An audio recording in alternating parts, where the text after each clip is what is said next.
Today, we're taking a really fascinating dive into the psychology of success, self-perception, and a super sneaky phenomenon, self-doubt. We're going to completely unpack how our minds process achievement and why our own high standards can literally be our biggest enemy. Okay, let's dive into this. Are you actually a fraud, or is your brain just tricking you? I mean, it's a heavy question, right? Why is it that the absolute most capable, hardworking people out there often feel like the biggest fakes in the room? Are you truly fooling everyone, or is there some hidden cognitive glitch operating in the background of your mind? Let's find out. Look, I want to validate exactly what you might be feeling right now. If you've ever had this persistent, nagging fear of being exposed as a fraud, even when you have hard, objective evidence of your skills, you are so not alone. In fact, this is a heavily documented phenomenon with decades of behavioral science backing it up. It was first identified way back in 1978 by psychologists Pauline Clance and Suzanne Imes. Basically, imposter syndrome is that internal experience of believing you just aren't as competent as everyone else thinks you are. But here's the totally counterintuitive reality, and really the core paradox we're unpacking in this explainer. You might think this feeling is just, basic insecurity. It's not. It is so much more complex than that. This paradox actually strikes the most highly capable individuals. It's a byproduct of your genuine desire to learn and improve. It's not about lacking skill at all. Actually, scratch that. It's entirely about misinterpreting your own skill because your internal perception has gotten totally skewed. Moving on to Section 1, the brain's success saboteurs. So you've probably heard of the standard Dunning-Kruger effect, right? That's where incompetent people drastically overestimate their abilities. And this brilliantly illustrates the complete opposite, which is incredibly common for high achievers, the reverse Dunning-Kruger effect. It basically means that as you get more skilled and more knowledgeable, you also become hyper-aware of this vast ocean of stuff you don't know. The more competent you get, the more your self-assessed competence actually drops, simply because you finally see the true complexity of your field. There's a quote that hits the nail on the head here. You see the nuances, the exceptions, the areas for improvement, while others only see your impressive results. Because you're a high achiever, you've set this impossibly high bar. You constantly see room for growth. And since you see that gap between where you currently are and absolute perfection, you always feel like you haven't quite made it. This constant striving? It's admirable for sure, but it acts as pure rocket fuel for that imposter feeling. Now, let's throw a second saboteur into the mix, anchoring bias. This happens when we anchor our perceived competence or even our entire self-worth to an initial and honestly sometimes completely arbitrary standard. Think about it. Maybe you got a perfect score on a brutal exam, or you absolutely nailed a presentation early in your career. Boom, that becomes your anchor. So when you inevitably face new challenges or just make normal human mistakes, you compare yourself to that impossibly high, unrealistic past standard. Every little deviation from perfection just feels like proof that you're a fraud. The goalpost literally never stops moving. So the absolutely crucial takeaway here is this. The failure is entirely in your internal measurement system, not your actual ability. This cognitive glitch makes it virtually impossible to ever really feel like you've arrived. Your brain is literally picking up the finish line and moving it while you're still running the race. It's the perfect recipe for the imposter formula. All right, Section 2, the startup founder's dilemma. Let's look at a real-world example to ground this. On paper, our guy Alex was a massive, undeniable success. He launched a tech startup that was quickly gaining traction. He secured vital funding. He was even getting glowing media attention. By every single external metric out there, he was absolutely crushing it. But inside, his internal reality was a completely different story. Every time he hit a new milestone, he just got this sickening knot in his stomach. What his investors praised is incredible vision. Alex's internal monologue was literally they just don't see the cracks.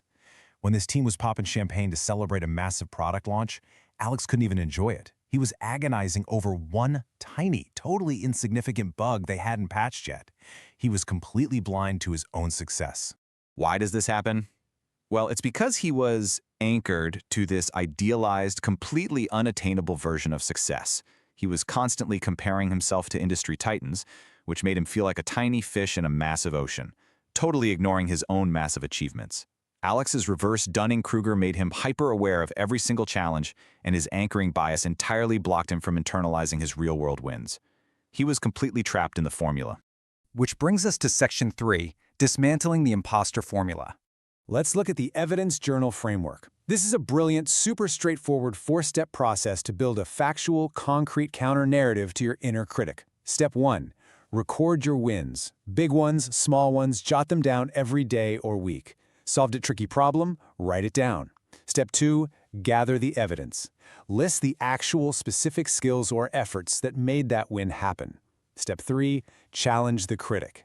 When your brain tries to tell you, oh, that was just a fluke, open your journal and confront that thought with your hard data. And finally, step 4, re-anchor. Regularly reviewing this journal builds a really robust, evidence-based anchor for your self-worth that is actually grounded in reality. Now, what's really interesting about this slide is exactly how step 2 transforms vague doubts into concrete evidence of your competence. The real power is replacing "I got lucky" with undeniable facts. You have to stop saying, "I got lucky." Instead, look at the evidence and write down, "I got that client because I researched their needs thoroughly and tailored my pitch." It transforms an arbitrary, fleeting feeling into an undeniable, rock-solid fact about your own abilities. Let's move to Section 4, Taking Action. All right, so here are 3 steps you can take to start rewiring your brain today. First, externalize your achievements. Write them down, share them with a mentor, literally say them out loud. Making them external makes it so much harder for your brain to just dismiss them. Second, embrace the learning curve. Look, true competence means making occasional mistakes. You have to reframe challenges as growth opportunities. That directly counters the reverse Dunning-Kruger effect. And third, define your own success metrics. Stop comparing yourself to industry titans or some impossible idealized past version of yourself. Set realistic goals and break that anchoring bias once and for all. Let's make this highly personal for a second. We're going to do a rapid-fire imposter self-test to see if you are actively experiencing these cognitive glitches we've been talking about. I want you to answer these honestly in your head. Question 1. Do I often attribute my successes to luck or external factors rather than my own skills? Take a quick second to reflect on that. Honestly, when you win, do you immediately start looking for some excuse outside of yourself to explain why it happened? Question 2. Do I find it difficult to accept compliments or praise for my work? Think back to our case study, Alex. Remember how the investors praised his vision and he instantly deflected it, assuming they were just completely blind to his flaws? Does that sound a little like you? And here's our final self-test question. Do I constantly fear being exposed as incompetent, even when I have an objective, totally verifiable track record of success?